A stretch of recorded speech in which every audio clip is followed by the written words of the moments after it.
commitment to a ceasefire, and we see a commitment to a diplomatic process such that we do not get a pause in relation to that ceasefire, but we get an enduring peace. And it's for us to assess those conditions as we get to next month. But the undertaking I made in the General Assembly just a few minutes ago is a solemn undertaking in front of the whole global community. PA, I think. The PA. AP, sorry, AP. Thank you.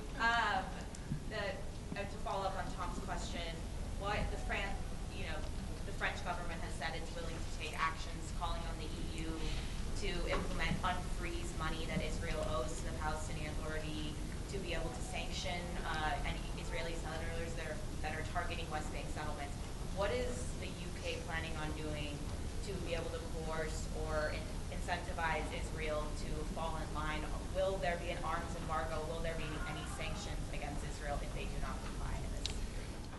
Well, the United Kingdom has already taken steps to sanction violent settlers on the ground, and these are decisions that other countries have not taken.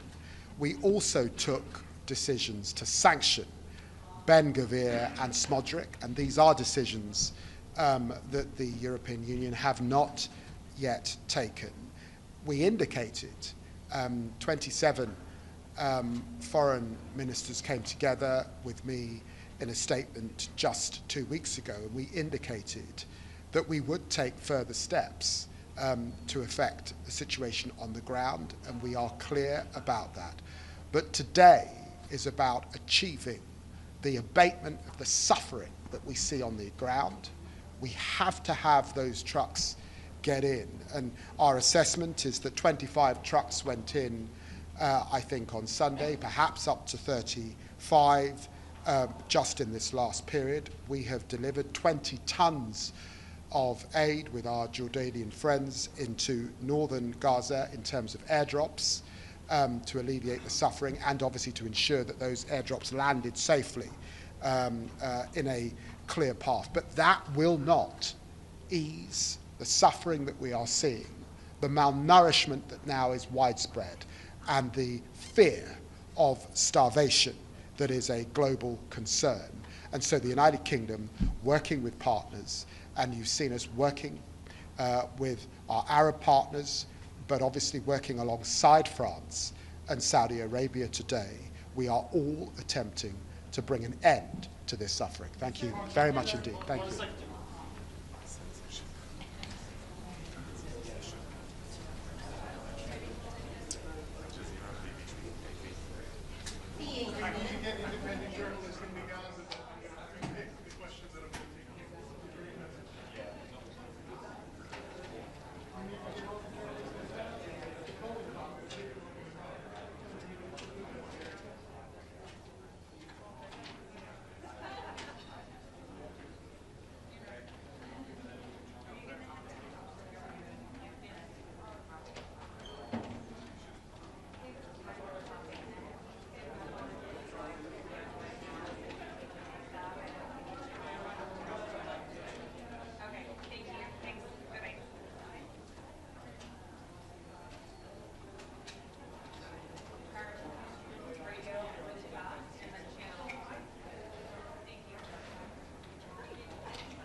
Thank you.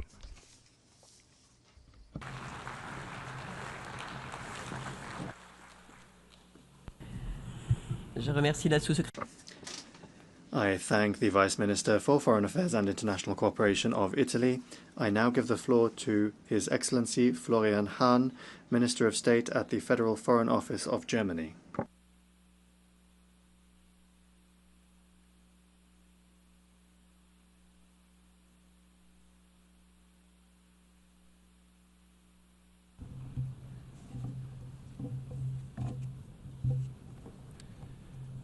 co-chairs, excellencies, ladies and gentlemen, let me start by thanking France and Saudi Arabia for convening this important conference.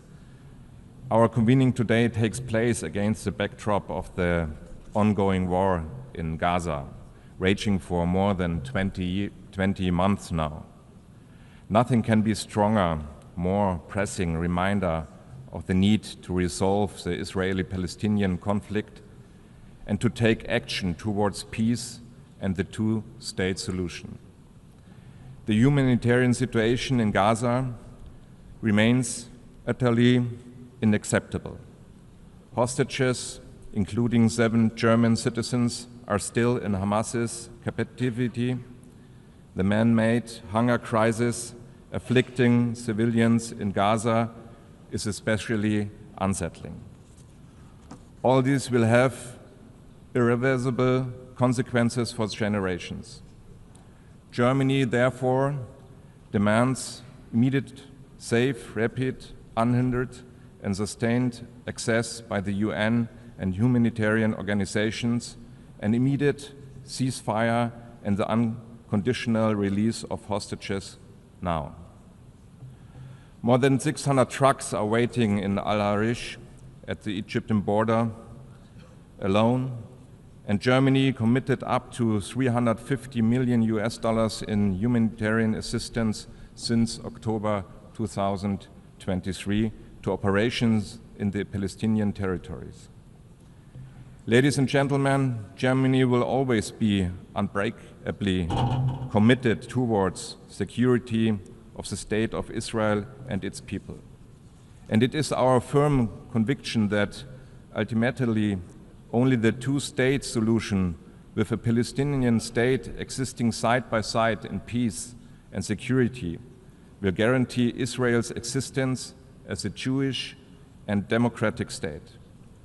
Or to put it in other words, all people in the region have to be able to live without fear and in dignity. After the horrendous terrorist attack of Hamas on the 7th October and the brutal war that followed since 20 months, one thing is clear. Managing the conflict is not longer an option. We finally need to solve it. The suffering of people has to end. We therefore appreciate that discussions on the day after in Gaza are a key part on this conference. As Germany, we suggest the following. First, Hamas must neither govern Gaza nor be a threat to Israel.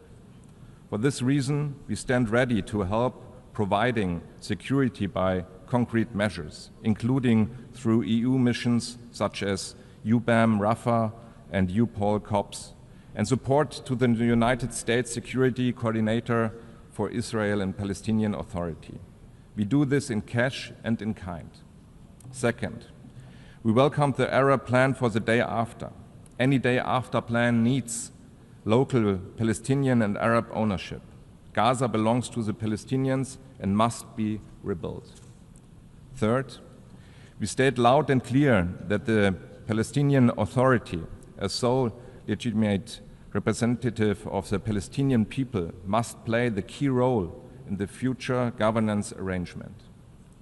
For this reason, let me confirm that Germany stands ready to play an important role in the reconstruction of Gaza and supports the international efforts of Egypt and other partners. We are considering to co-convene a reconstruction conference soon after the ceasefire is achieved. Ladies and gentlemen, it is our clear policy to protect the viability of the two-state solution. We push back against any attempt to weaken or destroy it, be it on the ground or in the political sphere.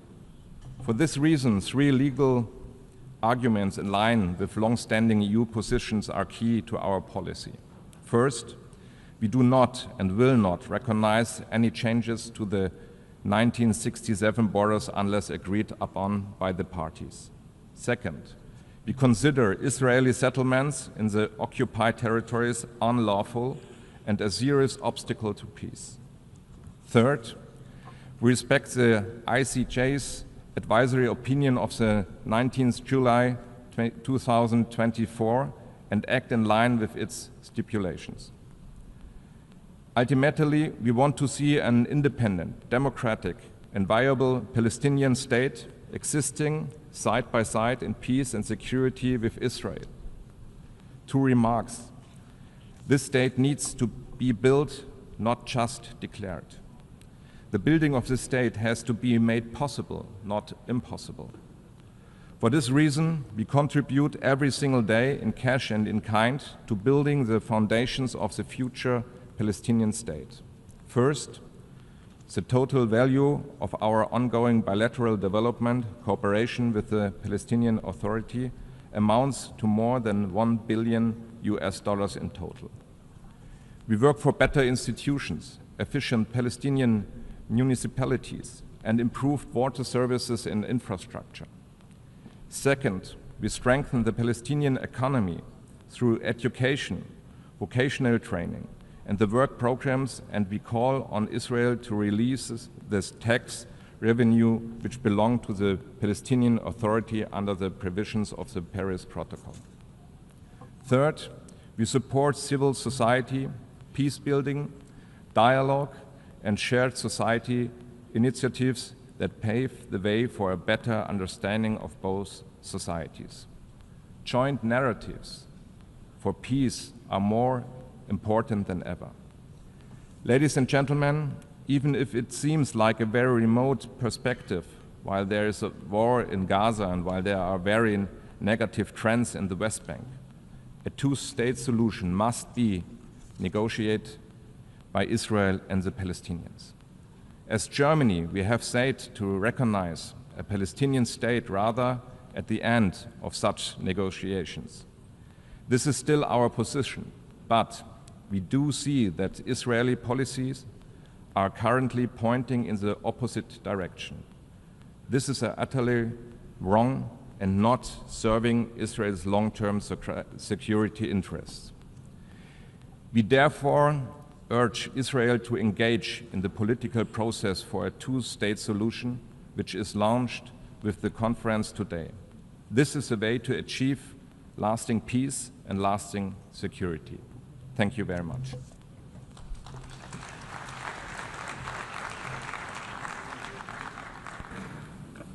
أشكر وزير الدولة.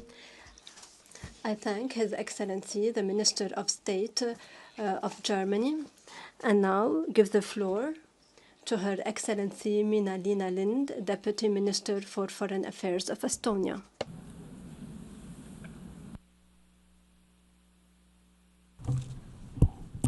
Co-chairs and colleagues, let me add Estonia's voice to some very important statements already made during this conference. So as we are living in a world increasingly shaped by conflict, the international rules-based order with the UN Charter at its core is under a growing strain. One of the clearest and most painful examples in the ongoing conflict between Israel and Palestine, it stands as a symbol of our collective failure. Failure to prevent suffering, to mediate peace, to uphold international law, and to protect the innocent. We must ask ourselves, how can we, in the 21st century, allow this conflict to continue threatening both people? How many more generations must grow up amid rockets and rubble before we say, enough?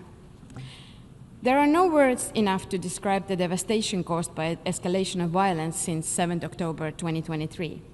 We must continue to strongly demand the protection of civilians, the release of hostages, distribution of life-saving aid at scale, and accountability for violations of international law. Estonia has consistently worked towards these aims and provided humanitarian assistance through international humanitarian organizations. Ending the devastation in Gaza is not only a political imperative, it is a moral one. To truly end the cycle of violence, we must address its underlying causes.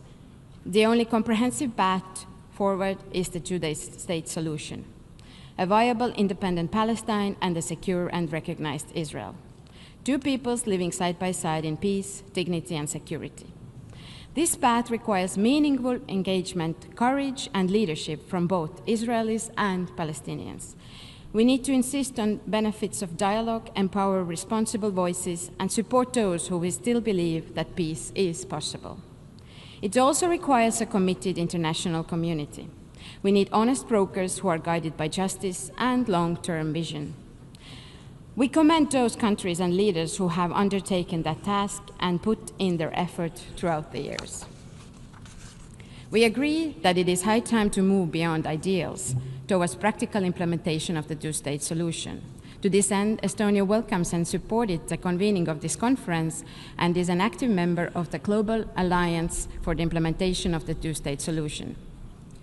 There have been many valuable ideas on how to accelerate the implementation of the two-state solution, and we are ready to do our part. It has to start today.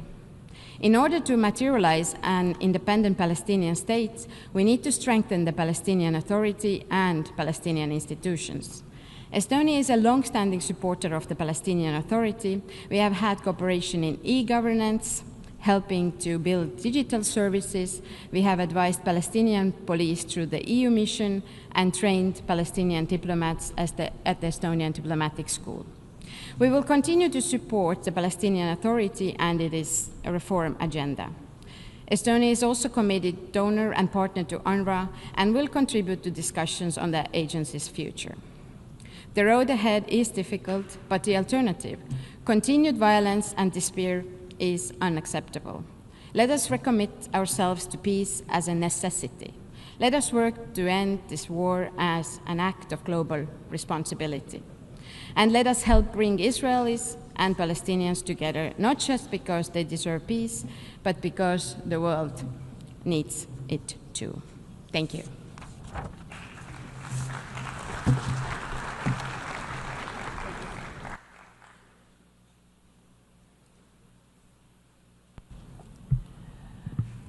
Je remercie la vice-ministre d'Affaires. I thank the Deputy Minister for Foreign Affairs of Estonia, and I now give the floor to His Excellency Herbert Scheibner, Special Envoy of the Republic of Austria for the Two-State Solution Conference.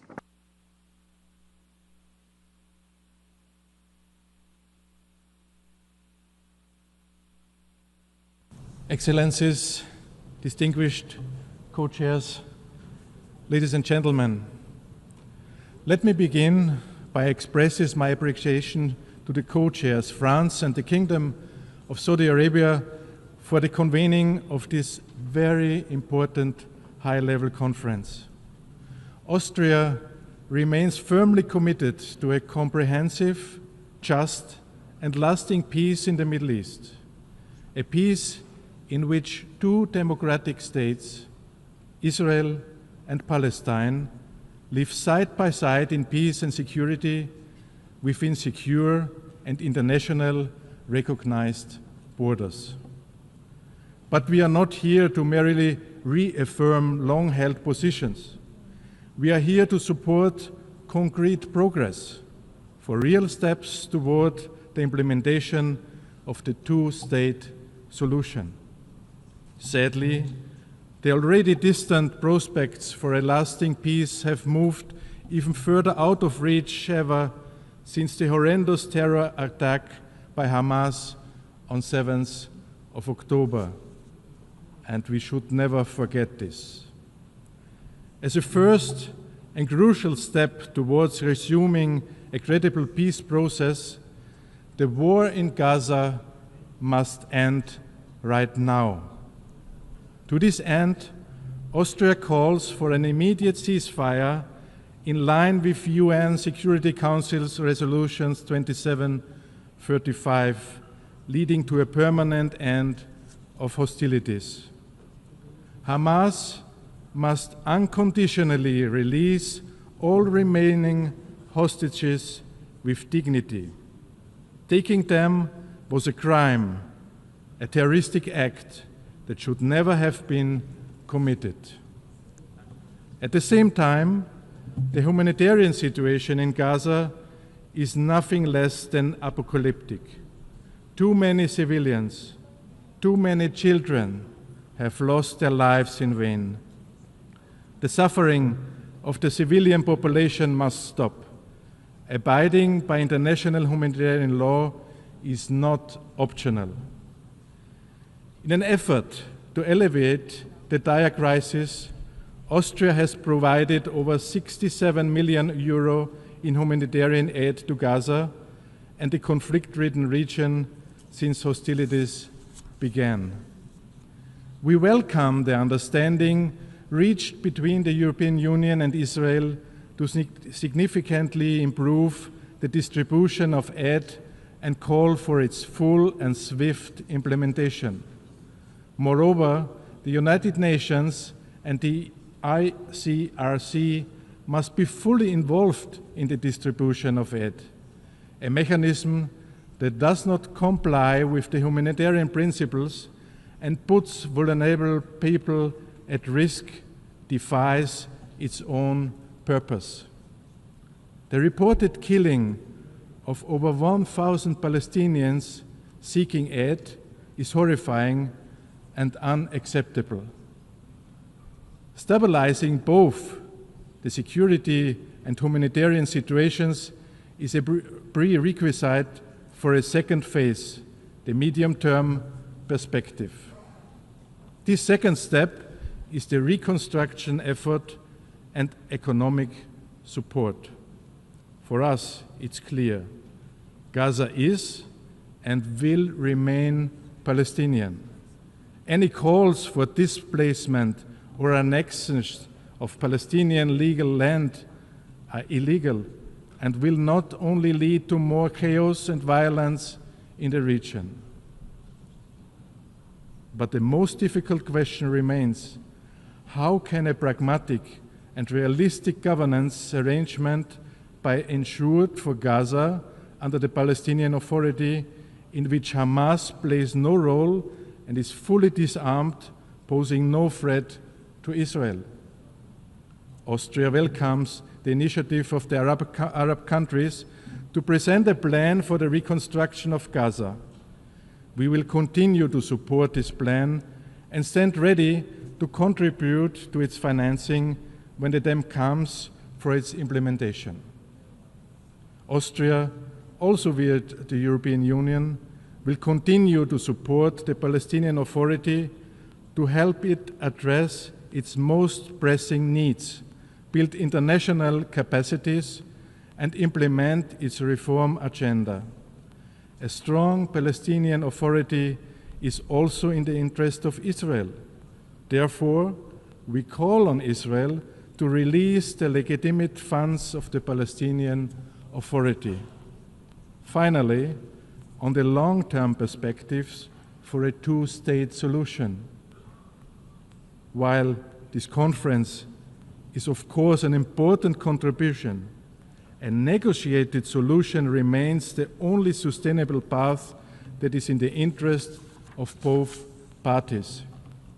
Austria therefore calls for the swift resumption of credible negotiations between the parties. Austria continues to support the Palestinian people's right to self-determination and the establishment of a democratic, viable, and continuous Palestinian state. In this regard, Austria will not recognize any changes to the 1967 borders unless agreed by the parties. Austria rejects any unilateral attempts to undermine the prospects for a two-state solution. The expansion of settlements in the occupied Palestinian territories is a clear violation of international law and an obstacle to peace. We demand that Israel holds all construction of additional settlements. The legitimate security concerns of Israel must represent a key consideration of any process leading to a two-state solution. All actors in the region must clearly reject any kind of terrorism. Excellencies, Austria's commitment to peace is unwavering. The international community has a clear role to play, to enable, to support, and to hold all parties accountable. You ever can count on Austria to continue to stand always on the side of peace. Thank you very much.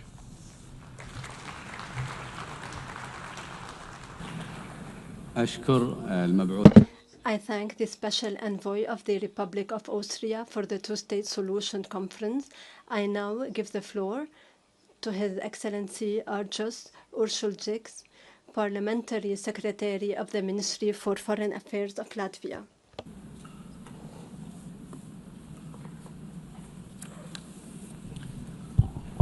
Distinguished participants, ministers, excellencies, ladies and gentlemen. Let me begin by thanking France and the Kingdom of Saudi Arabia for convening this meeting at a critically important time. As a newly elected member of the United Nations Security Council, we are humbled by the responsibility we now share in upholding international peace and security. We approach this role guided by our own history of striving for sovereignty, dignity, and international recognition. Our experience is at the foundation of our belief that we can work together and make the two-state solution a reality. We have been striving for peace in the Middle East for several decades, and the current crisis, triggered by the brutal terror attacks of Hamas against Israel, is a testament to the necessity for a political horizon that can guarantee the security of both Israel and the Palestinians. More than 1,000 civilians killed in Israel during and after 7th of October of 2023, and almost 60,000 victims in Gaza are proof that the status quo is not sustainable. It is vital not to permit Hamas terrorists and other radical groups to hijack the Palestinian cause. Therefore, Latvia joins the international community in calling for immediate release of all hostages without preconditions, immediate return to the ceasefire, and ensuring supplying humanitarian aid at scale. Unfortunately, humanitarian situation in Gaza continues to spiral. Reports about civilian killings in Gaza while attempting to receive humanitarian assistance are deeply worrying and require immediate and independent investigation. Therefore, all efforts to expand humanitarian access to Gaza must be implemented swiftly and fully. The current crisis cements Latvia's firm belief that the only path to sustainable peace is through upholding international law, including international humanitarian law and the principles of UN Charter, in the Middle East and in other ongoing wars around the globe. We can build upon the Peace Day effort, expanding its focus beyond the day after to formulate concrete steps that will lead to the lasting solution. Meanwhile, it is essential to provide political and practical support for the legitimate Palestinian authorities, which the European Union, including Latvia, has strived to do for many decades. This should bolster the standing of Palestinian representation in potential peace talks and prepare the way for democratic elections in Palestine that should result in a government that has a strong mandate for negotiations towards a lasting, peaceful settlement. And in this regard, we welcome the intention of President Abbas to hold elections for a new Palestinian National Council before the end of the year. Latvia believes that the two-state solution must not be only a slogan. It must be a common goal for both sides and also for international community. Two-state solution also means recognizing Israel's right to exist as a state, and it is also a name that leads to mutual recognition and practical guarantees for both sides, because the alternative is further cycles of more destructive violence and radicalization. So let me take the opportunity to welcome the current conference once again as a crucial step towards building a roadmap that leads to the realization of the two-state solution. This should lead to direct negotiations guided by international law and relevant United Nations Security Council resolutions, resulting in two states living side by side in peace and security. Thank you.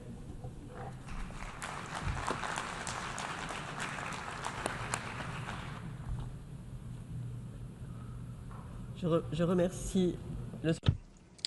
I thank the Parliamentary Secretary of the Ministry of Foreign Affairs of Latvia. We have exhausted the time available for the general debate for this meeting. The general debate will continue this afternoon at 3 p.m. in this hall. The meeting is adjourned.